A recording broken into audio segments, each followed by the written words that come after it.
Have you ever dreamed of living on a floating city? This is the story of a man who dreamed with eyes open. With 4 adventurers, he moved out to the open ocean. Not all would return. This was the humble beginning of their floating city. He was preparing for a 1,000-mile voyage to establish their city off the coast of Africa. His dream was to connect 20 of these platforms together to form a city that could host 4,000 people. Like all great pioneers, he has devoted his life to this cause. I will die at the sea for sure. I'm not going back. I'm 58, so I think it is my last possible adventure. So better to finish in adventure than on a bed when you are very old. Do you feel like this is your biggest adventure? No, frankly no. Not the biggest adventure? No, my adventure has been much more dangerous for this one.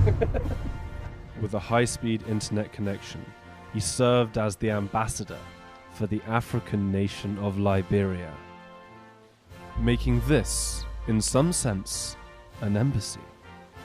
An embassy for a nation whose very name is an homage to freedom. Before being a diplomat on international waters, Samuel Landi was a programmer who founded a billion-dollar company, coded the first VPN, and he was a teenage motorcycle racing champion in the Congo. Samuel Landi was uniquely qualified to be Liberia's high-tech, free-thinking liaison to the UAE. But what was he doing at sea? And is the sea the last free place? Yeah, it is. No, everybody's killing each other for a piece of land. You see in these days everywhere in the world, there are war for land. But the earth is 75% water, so there is a lot of space for human being if you're able just to settle at the sea. In international waters, you have the chance for true independent governance. Seasteading will allow us to experiment with creating new societies, allowing for rapid innovation as seasteaders lie outside the reach of landed bureaucracies. But being an ocean pioneer involves countless challenges. Samuel and his crew were to face 2 huge storms.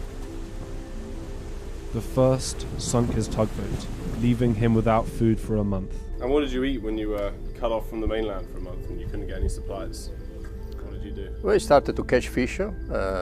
Was not too difficult, and the problem that we finished even the rice and the bread, so we had only to eat the fish for a long time, which was not so bad because I lose a lot of weight, and my wife was happy.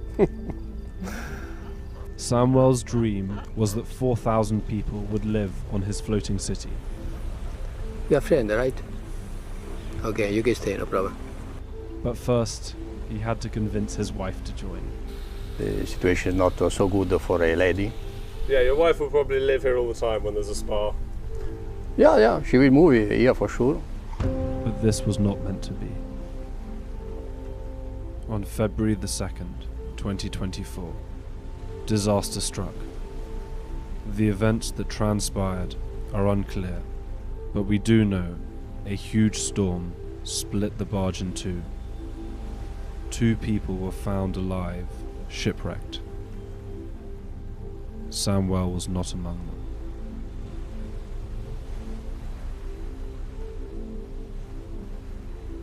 I was due to continue filming my documentary with Samuel in late January.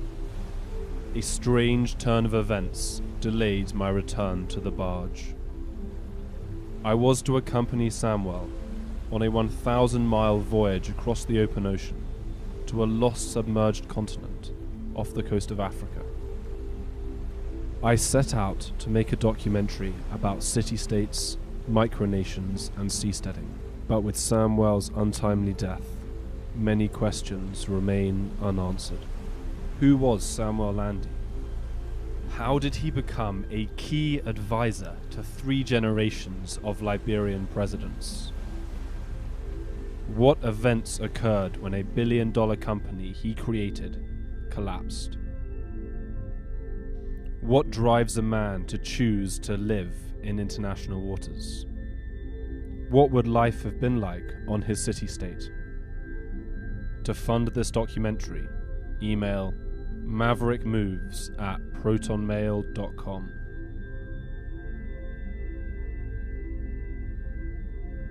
When you put the seed, you see, it's only seed. Then it become a tree, and the tree make other seed. And the seed make other tree, it become a forest.